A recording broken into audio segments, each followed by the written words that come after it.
Welcome to our first ever video podcast of the 21st Century Disability.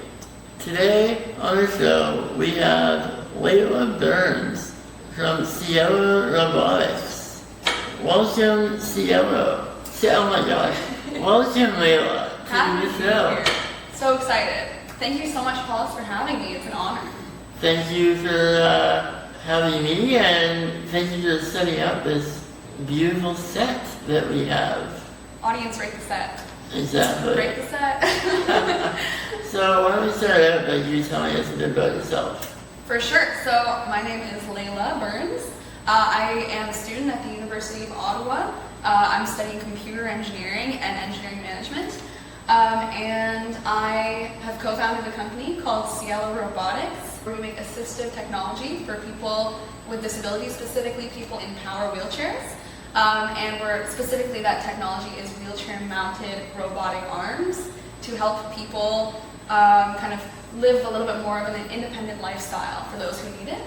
And I also am a beekeeper on the side. And how long have you been a beekeeper now? I've been a beekeeper for about 5 years now. Whoa, that's insane. Yeah, so I guess that's a quarter of my life, because I'm 21, so yeah, it's such a great hobby. I think everybody should try it. It's very meditative. You work for a company called Sielo Robotics, as you said, and so what inspired the founding of Sielo Robotics, and how did the journey start? Great question.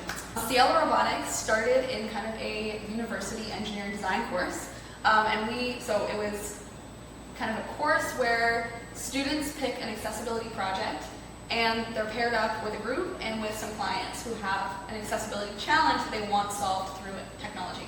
And so we were paired up, so me and my co-founders, and a few other students as well, had chosen the hardest project, which was building a not a wheelchair mounted arm, it was a kind of a mobile robotic arm. So an arm with a base that could travel around your home, retrieve objects, and complete simple tasks. And we were paired up with two people in power wheelchairs, Charlotte and Sienna. Shout out to Charlotte and Sienna, which is actually the name of our company, Sielo. The Cia is from Sienna, and then Lo is from Charlotte, and so the company is named after them because they are the inventors, they are founding team members, and we owe our entire kind of work to them. We're working on a different product now, but we are here because of their innovation and ideas and ambition. That's very cool. That's very cool. Actually, they are good friends of mine as well. Yes, they are. Yeah. I actually met you through Charlotte and Sienna. Right, you came to a hockey game. Yeah, exactly. They invited us to the hockey game. Your viewers know that you play power hockey, right? Yes. Yeah, okay, I'm sure. Yeah. And we did some interviews, and you were one of the people we interviewed. We still haven't even released that footage. And then, yeah, we kind of just went from there. Messaged you on Instagram, and now we work together all the time. Exactly. Now you're a member of Sielo Robotics. Who knew? Yeah, and so what inspired you to start the company focused on robotic devices? Yeah, so while we were working on this project and developing this device, talking a lot to Charlotte and Sienna, it was a very rewarding project. The idea that we were going to kind of create something that would actually help people in their lives. Yeah. And as you know, a big part of engineering design is doing research to find other devices on the market that do similar things. Right. And throughout that research, we kind of came to the understanding that assistive robotics is a very untouched market. Not a lot of companies have kind of tackled the assistive robotics challenge, and although there are many studies that show that assistive robots have and can improve the lives of people with disabilities, there are very few people that actually use assistive robots because they're not widely available, and because they're not widely available, they are very, very expensive. And so the entire goal and plan from the beginning was to create affordable assistive robots that people can actually have, and that are physically and financially accessible. Oh, wow. And so we decided, realizing this market gap, we kind of decided that this is something that's worth pursuing. And we started off as kind of a not-for-profit that was just trying to build these devices and give them to people, similar to Tetra, which is another not a company, a not-for-profit that creates assistive devices and fixes issues for people kind of on a custom basis. But we couldn't get the funding as a not-for-profit. We got a little bit of funding to start, and then we realized that early startups get a lot of funding from kind of government grants, research kind of grants, things like that startup companies become eligible for. We pivoted and kind of modeled ourselves as a startup company so that we could get that funding, because assistive robotics is extremely expensive. And if there's one reason why there's not a lot of assistive robotic companies out there, it's because the barrier to entry for hard tech companies is extremely high financially. Yeah, absolutely. And, as you say, you are trying to make this assistive robotics device a bit more inexpensive, because being disabled is expensive. Oh yeah, we've made a few videos about that. Exactly, it's expensive as fuck. Yeah. So when you say you had a big startup funding, now was that the money that you won at the Capitol at the mashup? Yes, that was Okay, some so of it. tell us a bit more about that. For sure. So we've won a few competitions as a startup. As a startup, you're able to kind of compete in pitch competitions. Okay. That was like how we began to model ourselves as a startup just to conform to these pitch competitions, because pitch competitions, they typically require you to know a lot about problem solution, your go-to-market plan, your business model, and so we started kind of just like making something up to win money. And to get into incubators to get that money so that we can build these robots. Yeah. And as we did that, we learned about the market and we realized that this is actually a very feasible business idea that could be sustainable long-term for many people around the world. And so one of the pitch competitions that we competed in was the Capital Angel Mashup event. It's a yearly event that they have, and it's fantastic. They do a really good job, and I really recommend going if you're interested in startup companies or being involved in kind of that network. It's amazing. So we won crowd favorite, and that was. And is this competition purely for student competitions, or no? Okay. No, we did a few student competitions, but okay, we did a few student competitions. This was just a general kind of. Anybody who had a startup company could apply to compete, and then I think the top 7 or 10 make it and get judged, and then the winners win money. And yeah, it was amazing. It was a really great. It wasn't the most amount of money we won, but it was the event where we had the most kind of high-profile people in the room, if that makes sense. And so it was the event that we got the most people willing to help us. Yeah. Because it doesn't just take money, it also takes a lot of people. It takes a village. Yeah, it does. Well, and I really liked what you said at the competition, how you pointed out how 31% of the people in that room at some point will be disabled. Yeah. And I think probably, that really kind of hits home, right? People don't realize that I'm not going to be disabled. Yeah. But, yeah. That's the thing. It's like, I think another big reason why assistive tech hasn't really, become this widespread thing is because people kind of don't think it applies to them, and so they don't really care, which is a horrible thing to say. And yeah, but I wanted everybody in the room to understand that this is not kind of an external problem. This is a problem for everybody. This is something that innovation is supposed to solve problems, right? And if people understand that this is something that could affect them or their family members or people that they love in the near future or long term, then they would be more interested to support that kind of cause. And so, what is the ultimate vision for Sielo Robotics? And how do you see the transformation? How do you see your technology transform transforming the industry in the future? Yeah, so I'm going to answer the first part of that question first because it's kind of like a big answer. We have like a whole master plan. And so the end goal, I'm going to start with the end goal. The end goal is for anybody who needs assistive tech to be able to get access to it. And so typically the biggest barrier is financially, but another barrier is the usability of the devices. So a lot of kind of the main assistive devices on the market are manually controlled, and the controls, everybody's disability is different. Exactly. Control systems have to be customizable. It is a deal breaker basically. It's non-negotiable. And so that's kind of something that we've been working on, but I'll talk about that later. I'm going to talk about the financial barrier first. So most assistive robots on the market cost over $40,000 US. Assistive robots that we're talking about here. So the kinds that Sielo Robotics makes, not like anything could be assistive robot, but so kind of wheelchair mounted arms or robotic arms cost over $40,000 US, which is obviously kind of an insane price. Very, very expensive. Only the kind of 1% of this population can get access to these devices unless they're crowdfunding. Or less than that. Yeah, exactly. Yeah.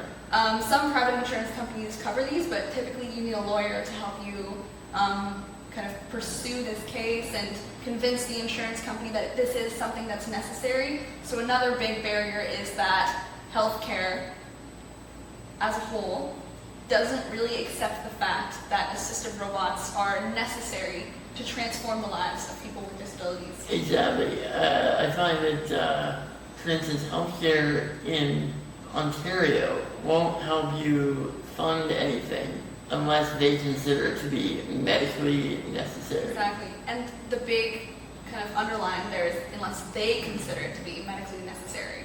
Yeah. So there's a lot of things that don't get covered that are medically necessary. And most of the time when they are medically necessary, they're not even fully covered. Yeah. Which is just really insane to think about. Something that I think about a lot is how we've gotten to the point now where wheelchairs are covered 75% or sometimes 100% depending on where you are in the world and how many of the accessories you need. Am I correct? Yeah. Yeah. By ADP in Ontario and other provincial funding sources in Canada. And so that's for people who, if they have limited mobility in their legs and they need a power wheelchair, they get that covered. But what about limited mobility in your upper limbs? Why is that not something that's considered necessary if the limited mobility of the legs is something that should be covered? Yeah. And I think my guesses towards that are that the fault is a big part of the fault is in the robotics industries and how not enough robotics companies have tackled this problem for there to be a push for this technology to be used. Yeah. But another big part is that I don't want to talk badly about the healthcare industry, but No, healthcare industry sucks. It has a long way to go. OESP keeps disabled people in poverty. Yes, absolutely, absolutely. There's a lot that you could go into that is wrong with the healthcare system for people with disabilities. There's not enough funding provided for kind of basic necessities, let alone for assistive robotics, right? And so there's a lot of not only innovation that needs to happen, but also social innovation that needs to happen. So kind of movements and like people kind of initiating change, legal and political change needs to happen. They're like leaders in this field need to speak out. Advocates for this population, and people in this population are already many speaking out anyways. And it's a shame that that's what needs to happen in order for basic necessities to be met, but it is something that I think is coming and is really, really important. Yeah, absolutely. And it's, people like you and your team that are helping to make these things happen. And if you have people like your companies, pushing for these things to happen, then the industry will be forced to Exactly. look at that. Exactly. There's one company that I would love to bring up they're also doing assistive robotics, but it's in a totally different field. It's gait training kind of. Okay. So they're called Sielo Robotics, and they make kind of robotic gait trainers that allow people with specifically children with cerebral palsy to walk again.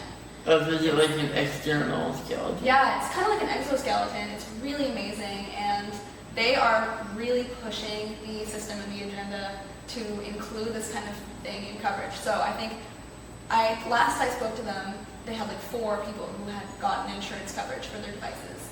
Private insurance, which is it's the easier one to get kind of before you can kind of push the public insurance. Yeah. But they have been doing so much advocacy, so much work. The thing about companies like Trexo is that they take it upon themselves to help their customers find ways to fund their devices. They had created like an entire document of every single funding source that was available to people with disabilities to help them, know what they can get and what is available out there for them, what kind of support is there for them. They were doing info sessions to help people understand what they could do to figure out how to cover this device. They sold their device on a leasing model so that people that couldn't afford to pay for the entire device up front could afford it. Like pay for it in slow amounts. Exactly. They partnered with some companies, and the company would buy X amount of devices for people that needed them. So they found all these kind of alternate ways of funding these devices, these very creative ways of helping people fund these devices so that they could help their customers actually get access to this incredibly beneficial technology. They are a leading assistive technology company. They are so incredible, and they've actually helped us quite a lot. Oh, that's great. Yeah, Jen and Manmeet are kind of the 2 that have been incredibly supportive and helpful to us, and guiding us. They're like a big brother to us, and they are. Yeah. I'm so impressed by them, and we need more companies like them out there that really focus on the customer, really focus on the user. They understand the problem really, really well, because a lot of assistive companies fail because they didn't talk to their users. They didn't involve the customers in the development of the device to make sure that it's actually solving the problem. And so they were so dedicated to just solving this problem and figuring out the ways that it can be solved, even if it's like kind of out of the box ways. So yeah, they're an incredible company. Shout out to Trexo Robotics. But what about the short term? You guys are involved with a company called Briere Health that actually I also live in a Briere Health facility.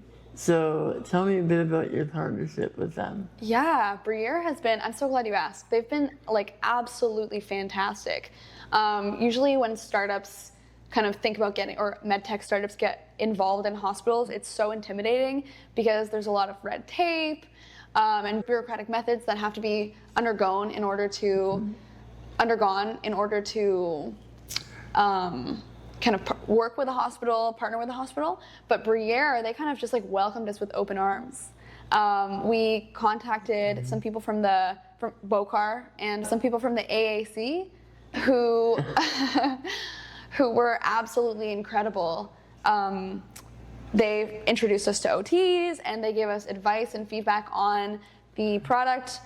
We knew you way before Briere, but they introduced us to other people, other potential users at Briere to help inform the makings of our device. Right. And also introduced us to the kind of 8 to 80 team from Briere, which is the innovation part of Briere. Oh, where that's fantastic. Yeah, they help companies, startup companies that are looking to get into the hospital setting or into the medical setting, navigate this field. And Briere is a fantastic example of an organization that favors innovation.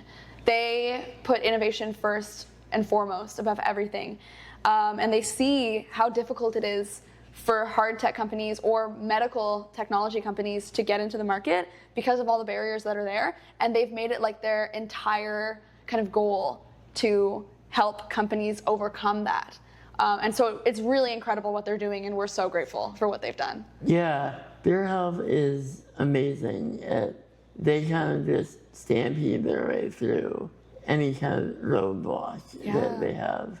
They've done that a lot for their patients. Oh, really? As well, yeah. I have had, and some of their chaplains, Rosine Lawson, for example, who was my guest on the podcast last week, has done some phenomenal things for their patients. I think I saw that in your newsletter. Yeah, there you go. Yeah. No, I totally agree with you there. They are absolutely fantastic. And so not only do they help you with like bureaucratic red tape, stuff like that, also, they've even helped you with physical things. Like they donated a wheelchair too, right? Oh my gosh, yes, thank you for remembering that. It was like such a long shot, you know? I was like, oh, they've got wheelchairs here, like let me ask them if they'll like donate us a wheelchair. They donated us the best wheelchair that we could possibly get. They were just like, I sent an email and they were like, sure, come on Monday, we'll set it up for you. We showed up on Monday and they just had a wheelchair for us, and it was a Permaville M5, which is like exactly the wheelchair that we're trying to focus on right now. Well, one of them, there's a few.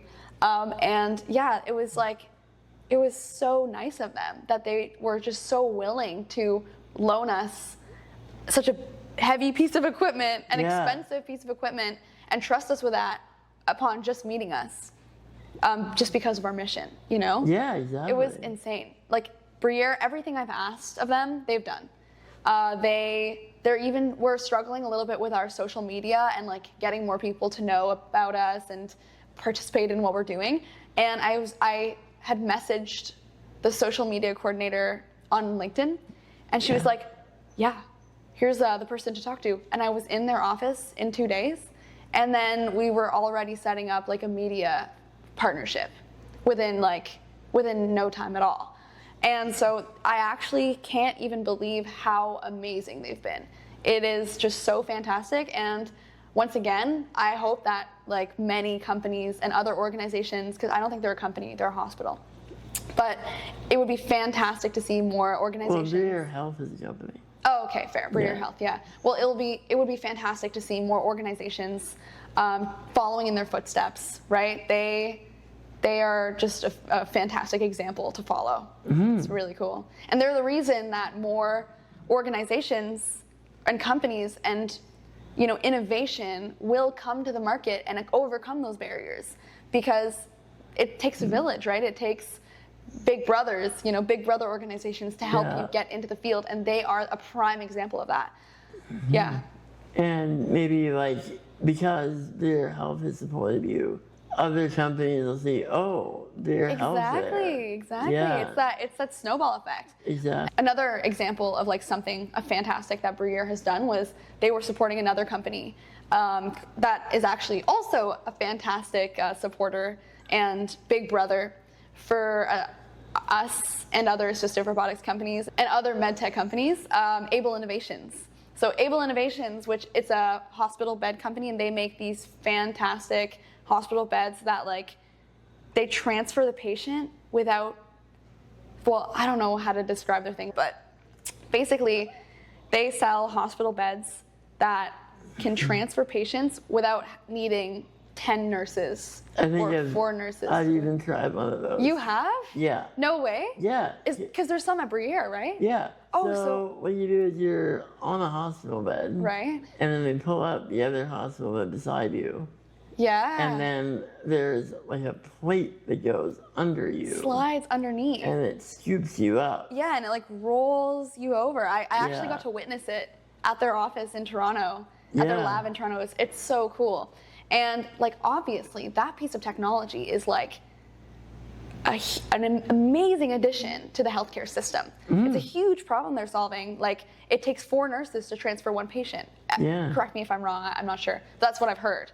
At least 2 nurses to transfer 1 patient, right? At least 2, Maybe even 4. Yeah. And so that's like a massive amount of wasted time and very dangerous both for the nurses and for the patients. So it's an insane problem they're solving, right? Well, plus due to staff shortages too. And staff shortages on top of that. And that problem is a huge problem that needs to be solved, but the barrier to entry for robotics companies is so expensive, you know? And so for a company to create those robotic devices, the upfront costs to that are enough to push a company under. And so Briere Health partnered with Able Innovations and said, we will pilot your devices. I think that this is the story. I don't really know all the details, but my understanding is that Blake Daly from Briere partnered with Able Innovations and said, we're gonna pilot these devices. They signed maybe a letter of intent, or they basically were their first kind of official customer. And that in a hospital is amazing because it's so hard to get your products into hospitals. And they gave them that leverage they needed in order to succeed. And so, yeah, that was like a fantastic example of Briere literally paving the way for an incredibly beneficial piece of technology to enter the healthcare system when all the odds are kind of against robotics entering the hospital settings because of how expensive it is. And so, yeah, they literally are saving time, saving money, saving people from injuries through this partnership, which is incredible. And that's why Briere is such a fantastic organization. It's really, really incredible. And we're very lucky to know them and to get to work with them. Absolutely. And, and I'm very lucky to live with them also. Okay, so what key takeaways or message would you like to leave our listeners with, and about the future of robotics and Sielo's role in it?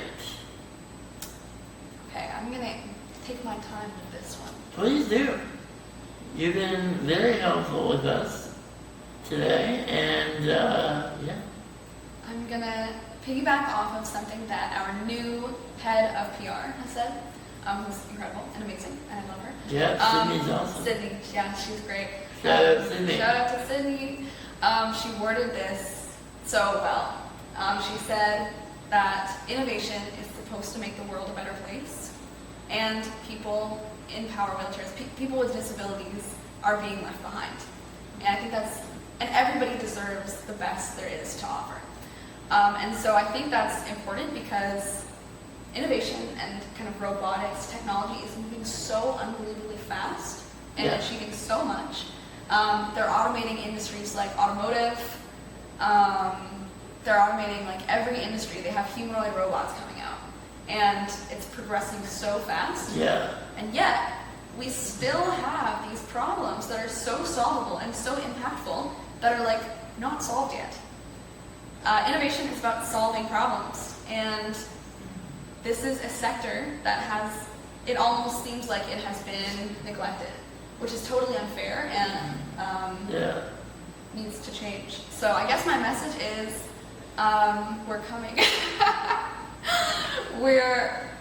Assistive tech is on its way, not just by Sielo Robotics, but by many other assistive technology companies that are out there that are pushing the system and pushing technology as it is and creating solutions to these problems that are so solvable in an affordable fashion.